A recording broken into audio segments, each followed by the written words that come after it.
नमस्कार, जय हिंद सभी साथियों को। मैं डॉक्टर महेश चौहान।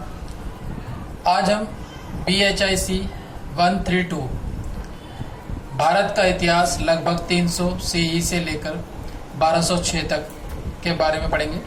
अगला टॉपिक है हमारा मध्य 6वीं शताब्दी तक दक्कन की राजनीतिक स्थिति। इस टॉपिक पे हम लोग डिस्कशन करेंगे। इससे पहले हम लोगों ने गुप्ता डायनेस्टी के बारे में पढ़ा था, हर्षवर्धन के शासनकाल के बारे में पढ़ा और भी एक आध टॉपिक हमने कवर किया था।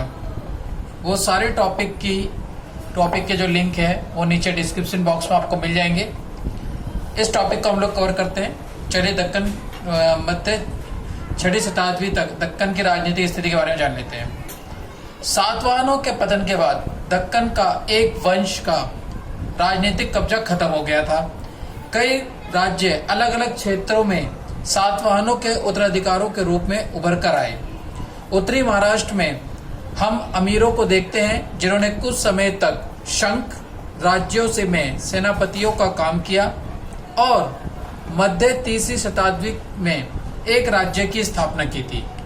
उसकी स्थापना ईश्वर सेन ने की, जिसने 248 से 249 CE में एक युग की शुरुआत की। बाद में यह युग महत्वपूर्ण हो गया और इसे कलचुरी चेंदा युग के नाम से जाना गया।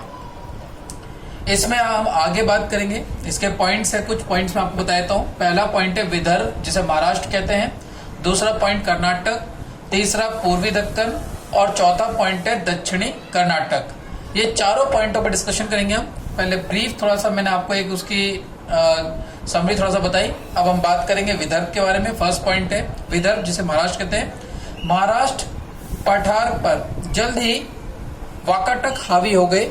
उन्होंने 3वीं शताब्दी के अंतिम चौथाई से छोटे राजाओं के रूप में शुरुआत की, लेकिन तेजी से अपनी ताकत बढ़ा ली और महाराष्ट्र के अधिकांश भाग और उससे लगने वाले मध्य प्रदेश के भागों पर अपना कब्जा कर लिया। वाकाटकों की दो शाखाएं थी जो अलग अलग क्षेत्रों में राज्य कर रही थी। मुख्य शाखा तो पूर्वी महाराष्ट्र विदर्भ क्षेत्र में राज करती थी, जबकि वाकाटकों की भसीन शाखा के नाम से जाने जाने वाली एक सहयोगी शाखा दक्षिणी महाराष्ट्र में राज करती थी। सबसे मशहूर वाकाटक राजा मुख्य शाखा का प्रवेश सेन प्रथम हुआ। सम्राट की उपाधि वाकाटकों में केवल प्रवेश सेन प्रथम के पास ही रही है। ये याद रख लीजिएगा कि सम्राट की उपाधि जो सबसे पहले जो रही थी वो थी वाकाटक के मशहूर राजा कौन जो थे प्रवेश सेन के पास रही थी। उसने कई वैदिक यज्ञ किए और ब्राह्मणों को कई भूदान भी किए। कुल मिलाकर वाकाटक लोग शांति प्रिय रहे और उन्होंने अपने शक्तिशाली पड़ोसियों जैसे उत्तर में गुप्त, पूर्वी दक्कन में विष्णुकुंडी और दक्षिण में कदम के साथ शादी विवाह के जरिए राजनयिक रिश्ते कायम किए। लेकिन 6वीं शताब्दी के पूर्वार्ध में कलचुरियों और कादम्बों के अपने क्षेत्र बना लेने से इन राज्यों को टूटने और कमजोर होने से बचाया नहीं जा सका। मध्य 6वीं शताब्दी तक आते आते दक्कन की बड़ी शक्ति के रूप में बादामी के चालुक्यों ने भी पांव उखाड़ दिए। यानी कि जो बादामी के चालुक्य थे उन्होंने किनके पांव उखाड़ दिए? विदर्भ में इन राजाओं के पांव उखाड़ दिए थे।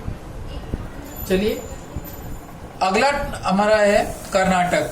सेकंड पॉइंट है कर्नाटक के बारे में पढ़ेंगे।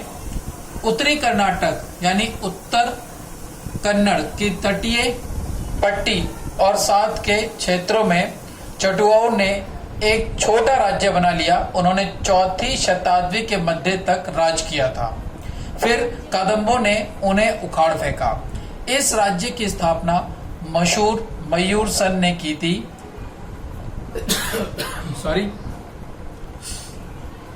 मयूर सरमन ने की। मयूर सरमन छापामार लड़ाई में माहिर था और उसने कांची के पल्लवों को अपनी प्रभुसत्ता मानने पर मजबूर कर दिया। फिर उसने अश्वमेध यज्ञ किए और मयूर सरमन से मयूर वामन यानी ब्राह्मणों से क्षत्रिय बन गया। वामन क्षेत्रीय वर्ग सूचक नाम था, जबकि सरमन ब्राह्मण वर्ग सूचक। कादम्ब राज्य के इतिहास की शुरुआत में उसका बंटवारा परिवार की दो शाखाओं के बीच हो गया और वैजयंती यानी बनवासी तथा पलसिका यानी हलसी राजधानियां बनी। दोनों शाखाएं कभी आपस में शांति बनाकर नहीं रही और दोनों पर उनके अधिक शक्तिशाली पड़ोसियों पल्लवों, पश्चिमी गंगा और सबसे अधिक बादाम्बी के चालुक्यों का खतरा रहा। चालुक्यों ने धीरे धीरे उनकी भूमि हड़पनी शुरू कर दी और 1575 ईस्वी तक आते आते उन्हें बिल्कुल हरा दिया था। ये हमारे 2 पॉइंट हमारे हो चुके हैं। आपको इस टॉपिक का जो नोट्स है मैं डिस्क्रिप्शन बॉक्स में दे दूंगा, साथ ही जो मेरे व्हाट्सएप ग्रुप पे मेरे स्टूडेंट्स के ग्रुप बने हुए हैं उनको मैं ये पीडीएफ व्हाट्सएप ग्रुप में शेयर कर दूंगा, आप वहां से इसको पढ़ सकते हैं। पहले वीडियो ध्यान से सुन लीजिएगा, वीडियो सुनने के बाद फिर इस नोट्स को रीड कीजिएगा, आपको बहुत अच्छे से समझ में आ जाएगा और ये टॉपिक पूरी तरीके से आपको क्लियर हो जाएगा, आपके बिल्कुल दिमाग में सेट हो जाएगा, कहीं से भी कहीं तक ये निकलेगा नहीं। अगर क्वेश्चन पूछा जाएगा तो आपको ये सब कुछ फटाफट याद आ जाएगा एग्जाम टाइम में। चलिए तीसरा पॉइंट है हमारा पूर्वी दक्कन। उत्तर सातवाहन दक्कन में राजनयिक दृष्टि से सबसे अधिक आशंत क्षेत्र पूर्व में पड़ने वाला उपजाऊ कृष्णा गोदावरी डेल्टा, आंध्र डेल्टा कहते हैं इसे, क्षेत्र था। यह सातवाहनों के बाद इक्ष्वाकु आए जिन्होंने 225 सीई से इस क्षेत्र पर राज किया। पश्चिम से अमीरों के आने पर उनके राज में विघ्न आया यानी बाधा आई, लेकिन यह एक अस्थायी दौर था। इक्ष्वाकु फिर लौटे और उन्होंने अगले 50 सालों तक राज किया। फिर से यह क्षेत्र कई जागीरों में बंट गया। तांबे के पत्रों पर लिखे अभिलेखों से हमें पता चलता है कि पहले वह फलायन गोत्र के राजा आए, फिर सलाकायन गोत्र के, जबकि समुद्रगुप्त की प्रशंसा करने वाली प्रयागराज स्तंभ या प्रयाग प्रशस्ति के अभिलेखों से हमें इस क्षेत्र में 350 सीई के आसपास के कोई आधा दर्जन राज्यों के बारे में जानकारी मिली है। इसमें वेंगी कुर्ला के राज्य शामिल है। उनकी राजधानियां पिष्ट्रापुर और देवराष्ट्र की अवमुक्ता थी।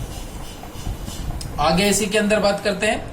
आंध्रा डेल्टा में राजनीतिक स्थिरता 5वीं शताब्दी के मध्य में विष्णु काडियों के आने के साथ वापस आई। उनके वाकाटाको के साथ अच्छे संबंध थे, लेकिन दक्षिण कर्नाटक के पश्चिमी गंगों के साथ उनका टकराव लगातार काफी समय तक बना रहा। कई अश्वमेध यज्ञ करने वाला इस शाखा का संस्थापक मधुरवर्मन प्रथम 440 से 60 सी और मधुरवर्मन द्वितीय इस शाखा के मशहूर शासकों में है। विष्णुकुडियों ने 7वीं शताब्दी की पहली चौथाई में चालुक्यों के आने तक राज किया था। अगला लास्ट पॉइंट है हमारा चौथा पॉइंट, दक्षिण कर्नाटक। दक्षिण कर्नाटक के बारे में पढ़ेंगे। दक्षिण कर्नाटक में 5वीं शताब्दी की शुरुआत में एक वंश का उदय हुआ। इस वंश के राजा गंग या पश्चिमी गंग कहलाते हैं। ये उड़ीसा के पूर्वी गंगों से अलग थे। पश्चिमी गंगों ने अगले 6 सालों में शासन किया। इतने लंबे संबंध के कारण यह क्षेत्र गंगावाड़ी कहलाने लगा, यानी इतने दिनों तक, कितने लंबे समय तक इनके जो संबंध बने रहे थे, इसी वजह से ये जो क्षेत्र था पूरा का पूरा उसे गंगावाड़ी कहलाया। गंगावाड़ी एक अलग थलग क्षेत्र है। पहाड़ियों से घिरा यह क्षेत्र कृषि की दृष्टि से कहीं कम संपन्न है। इन्हीं दोनों कारणों से गंग लोग बिना अधिक बाहरी हस्तक्षेप के इतने लंबे समय तक शासन कर सके। बहरहाल सैनिक महत्व की दृष्टि से उनकी स्थिति लगभग लाभकर थी, यानी बेनिफिट में रहे वो लोग। उन्होंने बाद में पल्लवों और चालुक्यों के टकराव में एक बहुत अहम भूमिका अदा की। वे इस टकराव में चालुक्यों के साथ रहे। उन्होंने पल्लवों और पांड्यों के टकराव में भी अहम भूमिका निभाई। उनके संबंध पल्लवों के साथ आमतौर पर अच्छे नहीं रहे। पहाड़ पर बने अपने किले नंदी दुर्ग में उन्होंने पल्लवों को खूब छकाया था। ये अभी जो हमने पढ़ा टॉपिक ये था दक्कन की राजनीतिक स्थिति के बारे में पढ़ा था। अगला टॉपिक जो हम करेंगे वो होगा चालुक्य, पल्लवों और पांड्यों का उदय। ये अगली वीडियो में हम इसको पढ़ेंगे। आप लोगों से ये निवेदन है, सभी विद्यार्थियों से, सभी साथियों से, दोस्तों से, इस वीडियो को बार बार रिवाइंड करके देखें। इसको क्या कि प्रीवियस जो भी वीडियो थी वो बार बार रिवाइंड करके देखें। बाकी पिछली वीडियो के लिंक मैं डिस्क्रिप्शन बॉक्स में दे दूंगा, उन्हें ध्यान से देखें, ध्यान से सुने, उसके बाद मेरे दिए हुए नोट्सों को पढ़ें। आपको ये सारे टॉपिक क्लियर हो जाएंगे। एग्जाम में आपसे जिस तरीके से क्वेश्चन पूछता है मैं उस हिसाब से, उस तरीके से आपको ये वीडियो बना के टॉपिक क्लियर करा रहा हूं। जैसे एग्जाम में ये क्वेश्चन पूछ सकता है कि दक्कन की राजनीतिक स्थितियों का वर्णन कीजिए, या मध्य 6वीं शताब्दी तक दक्कन की राजनीतिक स्थितियों के क्या परिणाम रहे या क्या स्थितियां रही उसका वर्णन कीजिए। तो आपको उसमें ये 4 पॉइंट लिखने हैं। पहले छोटा सा उसकी प्रस्तावना जो भूमिका लिखनी है, फिर पॉइंट लिखना है विदर्भ यानी महाराष्ट्र के बारे में, कर्नाटक के बारे में, पूर्वी दक्कन के बारे में और दक्षिणी कर्नाटक के बारे में। ये चारों पॉइंट आपने क्लियर करने हैं जो दक्कन की राजनीतिक स्थिति से संबंधित है। अगली वीडियो के लिए आपको ज्यादा वेट नहीं करना पड़ेगा। अगली वीडियो में आपको बहुत जल्द ही प्रोवाइड कर दूंगा। कल हम लोगों ने हर्षवर्धन के बारे में पढ़ा था, वो वीडियो मैंने आपको प्रोवाइड कर दी थी। आज 30 तारीख है। आज हमने दक्कन के बारे में पढ़ा और हो सकता है कल, नहीं तो आज ही कोशिश तो आज करेंगे, लेकिन अगर आज नहीं हो पाया तो कल 1 तारीख को आपको चालुक्य, पल्लवों और पांड्यों के उदय से संबंधित ये वीडियो में एक बना के दे दूंगा और उसका नोट्स भी प्रोवाइड कर दूंगा। ये ध्यान से देखिएगा, समझिएगा।